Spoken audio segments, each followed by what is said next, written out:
જય શ્રી કૃષ્ણ. આજે આપણે સાંભળીશું જીવંતિકામાના વ્રતની કથા વાર્તા.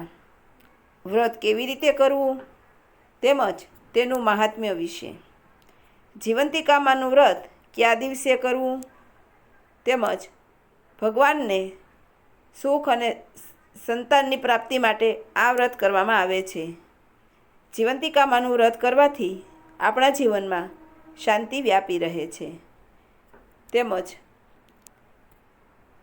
આ દિવસે કોઈની નિંદા કરવી નહીં. આખો દિવસ માતાનું રટણ કરવું.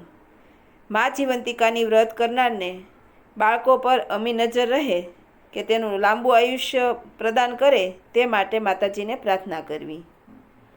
જો તમને મારી આ વાર્તા ગમે તો લાઈક કરો, શેર કરો, સબસ્ક્રાઈબ કરો.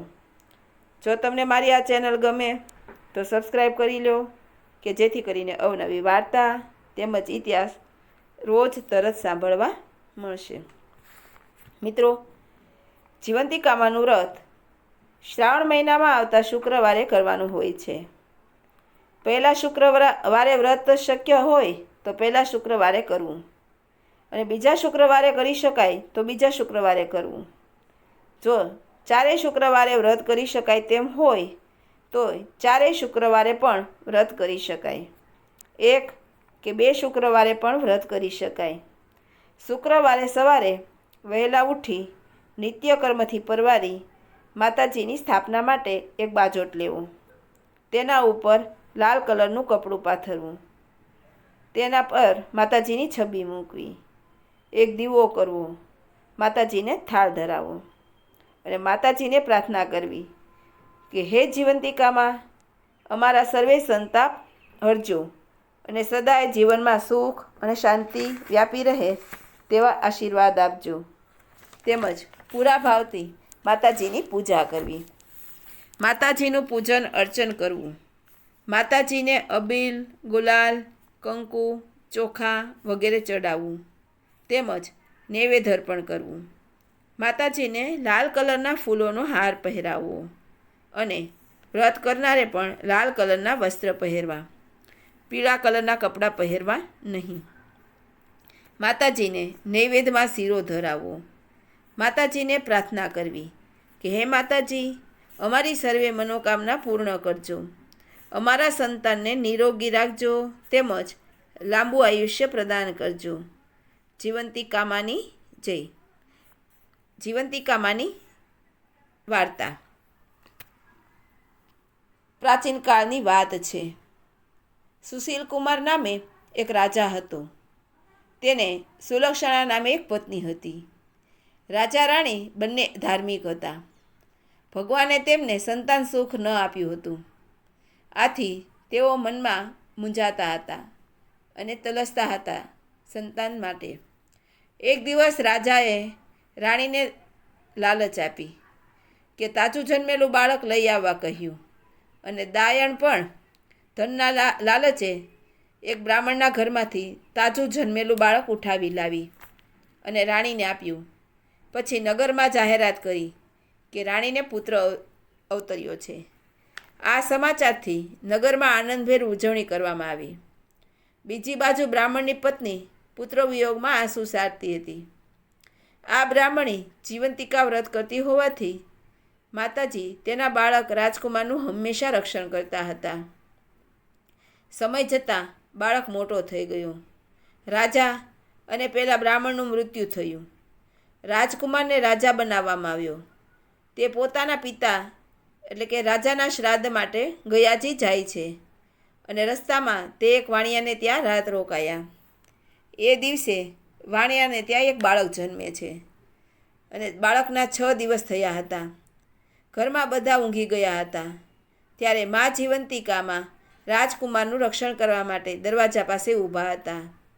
એ વખતે વિધાતા પેલા બાળકના લેખ લખવા આવે છે અને માતાજીએ તેમને રોકીને આવવાનું કારણ પૂછ્યું.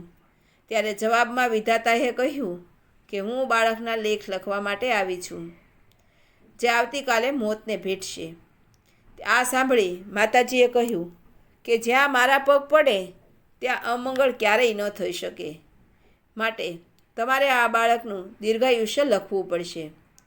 વિધાતાએ પણ માતાજીની આજ્ઞા માનવી પડી. બીજા દિવસે વાણિયાએ પોતાના બાળકને જીવતું જોયું તો તેને આશ્ચર્ય થયું કે તેને ત્યાં જન્મનાર દરેક બાળકના એટલે કે 7મા દિવસે મૃત્યુ પામતા હતા. આ બાળક જીવિત રહેતા તેણે વિચાર્યું કે આ રાજકુમારના પ્રતાપે જ આપણું બાળક જીવતું રહ્યું છે. રાજકુમારે ત્યાંથી વિદાય લીધી. તે વેળાએ વાણિયાએ વળતા ફરી પોતાના ઘરે આવવાનો આગ્રહ રાખ્યો. આથી રાજકુમારે ફરી આવવાની ખાતરી આપી. આમ રાજકુમાર ગયા પહોંચ્યા.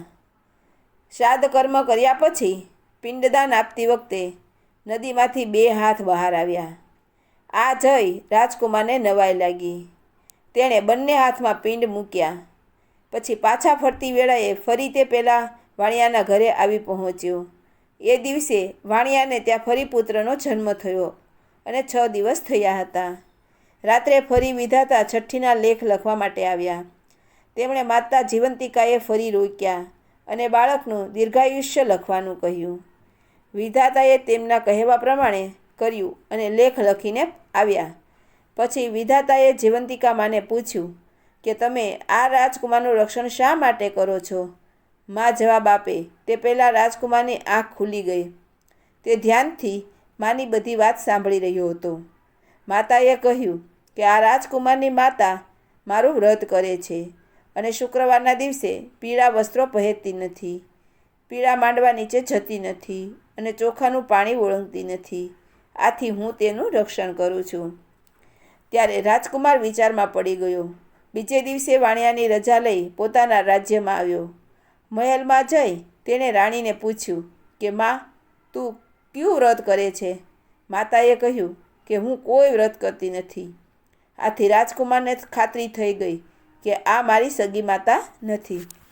આથી તેણે માતાની સગી માને શોધવા માટે શ્રાવણ માસના પહેલા શુક્રવારે નગરજનોને જમવાનું આમંત્રણ આપ્યું. દરેક સ્ત્રીએ પીળા વસ્ત્ર પહેરીને આવવાની આજ્ઞા કરી. બધી સ્ત્રી જમવા આવ્યા ત્યારે રાજકુમારોને સેવકોએ પૂછ્યું કે કોઈ બાકી નથી ને? ત્યારે સેવકોએ કહ્યું કે એક બ્રાહ્મણી પીળા વસ્ત્રો પહેરી જમવા આવી શકે તેમ નથી.